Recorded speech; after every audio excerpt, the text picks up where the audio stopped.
What's going on, guys? What's going on? Welcome back. Something does sure sound a little different now. I wonder what it could be. I wonder what it could be. But whatever it is, it seems to have broken the bike. Why? Because I have a check engine light now. But I think it was a couple of things that I installed that could have been involved in why it's doing that, but never mind that. Today I want to talk to you guys about, oh my god, this thing is loud. So yeah, I went ahead and I installed a couple of parts. I installed the exhaust. I did the pair delete on it and did the high flow intake and DNA intake at that. So I'm really hoping that you guys can hear me clearly. I really do hope, because oh my gosh, this thing is loud as hell.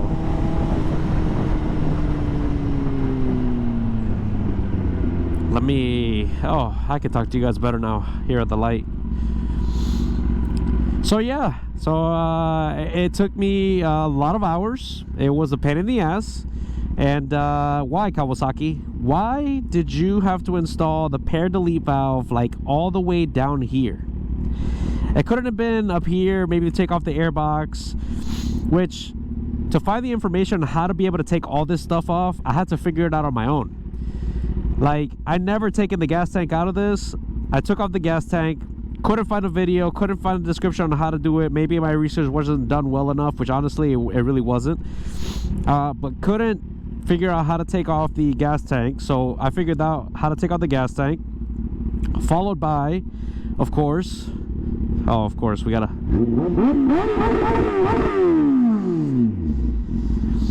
of course, gotta give the people what they want, especially with the new exhaust. So I couldn't figure out how to take off the gas tank, so I had to take off the bolt sides right here. After I took off that, I took off the gas tank.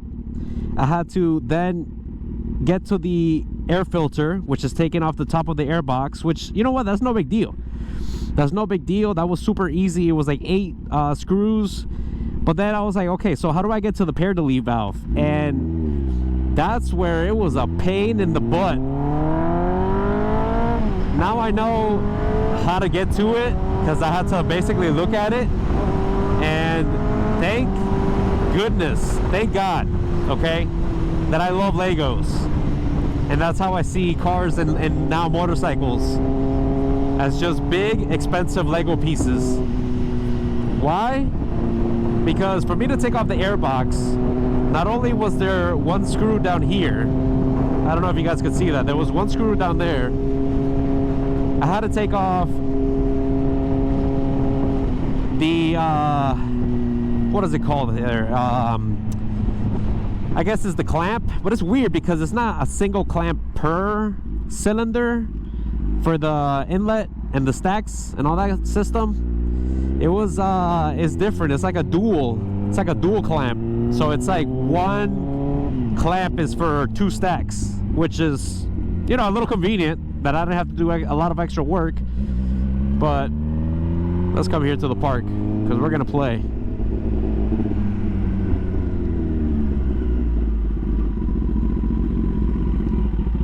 Let me stop right here, kind of get off it. Before I show you guys, let me finish my explanation. Pain in the ass, how to take these panels off, how to take the gas tank out after, of course, taking all this out. After we take the gas tank out, then we get to the 8 screws up here, which, yeah, that's not too bad. I'm gonna try to see if I can put like a picture of how it was, you know, when I was doing that, little quick glimpse or picture somewhere here. But how to take that off, how to disconnect, of course, the fuel lines for the gas tank. Once we are exposed that we can get to the air filter, I was like, okay, cool, air filter, that's easy to do. That's not too bad. But then, of course, we have the one screw, which is hidden, of course. We can't see it, but it's in there. So we got to take that one screw. So I was like, okay, one screw, that's not too bad. And then we got 2 screws that are holding on to like the actual brackets to where like the side panels go into. So we got to clear that out, because in order for you to get to the clamps, it's in there. Like it is like so deep under a bunch of wiring and a bunch of crap that it was so difficult to get to that 5mm bolts. But we undid the clamps, and once you do that, you can go ahead and pull the airbox out. That was the second hardest part. Now the real hardest part, because once we took all that stuff out that were exposed, if you guys see the subframe right here, okay, the pair valve is located right under that, okay? So you have the pair valve is like basically like this. You have one 5mm bolt, you have two 5mm bolt, and then it goes on both sides. And of course you have the pair the sensor in the middle, which goes into the airbox. We can get to the 1 5mm. On this one it was kind of hard. I couldn't get the ratchet in there. On this side I could, but to get to this back 5mm bolts, oh my gosh, I literally had to get an Allen key and turn it piece by piece. Like I had to like literally like wiggle my hands, fit it in there, twist, literally like not even like 10-20 degrees, and like readjust again. And it took hours, but we managed to take the pair valve off, and we put Brock's Performance plates on there. Of course we put the DNA air filter, high flow filter, and we went ahead and did the full aero exhaust. I didn't do the full, okay, because it already comes with titanium headers, which, oh my god, they're starting to blew out. Oh yes. But we did the 3/4.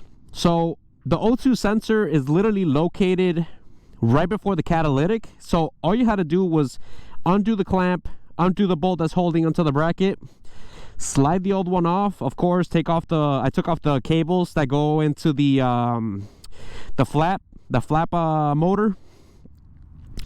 And once we took that off, boom, we were able to slide in the new aero exhaust, titanium, of course. It is brand new, so I mean, I haven't not ridden that much. I mean, this is the first official ride that I have done since doing the exhaust. And what do you guys think? Now tell me that the bike now looks 100% complete, because it definitely does. Only gripe is that it does use the bracket. So yes, while we're still waiting for the Evotech Delete that's going to be coming soon, hopefully soon, there was an option to order an Evotech passenger peg delete that came with an actual bracket for your exhaust, like an exhaust hanger that will eliminate this. But I had already ordered the other one. It's on, I guess we're still waiting for customs to come through with it, so it's been a while. And honestly, like, I'll probably order it later on. I'll wait to see when I get the order, and then I'll probably switch it out, because I don't want to order it again, then it's going to take like 4 months all over again. So for now, I put the passenger peg delete on the right side, and then I put the I was able to put the exhaust on and hold it firmly. But what do you guys think? Doesn't it look freaking sweet? I mean, let's hear it, because I haven't even heard it. I think the first time that I actually heard it was when I was revving it for those kids earlier. Oh shoot, we have no fuel, guys. Uh-oh. Well, that might be whoopsies. So I wanted to make sure everything was turning on first, because of the fact that we haven't... Here, let me close this up just in case for sound. Just in case if I didn't connect something or I didn't do something properly, because of course you had the injectors and all those sensors in the way. I had to unplug a bunch of stuff. I ended up replugging everything right, hopefully. Put all the bolts, make sure I didn't leave any bolts left. And yeah, this is the first ride technically testing to see if everything is running, which it is. The only thing is I do have a check engine light, and oh my god, we do have... Yeah, we're running out of fuel. Oh, okay. Well, we're gonna fix that up, no problem. But yeah, we do have a check engine light, which the second part of this is we did get our BT moto. stage 2 tuner kit. So now I'll be able to flash this bike with a stage 2 kit, promising around 206 horsepower, and it should technically clear out the check engine codes. So we'll see from there, but let's see how she sounds. Is that flame? Oh my god, this thing is sparking. This thing is sparking. Alright guys, well, I can't believe this. This is a work of art, and let me know down in the comments, what do you guys think? Does she look beautiful now? And what's gonna be the next bike if we were to introduce another bike? I had posted a poll to see if we were gonna do Fireblade, Honda Fireblade, or if we're gonna do a BMW M1000. Let me know down in the comments, what do you guys think? I'm down for whichever option. Both beautiful options, and then we'll go from there. But we'll catch you guys on the next one. Peace.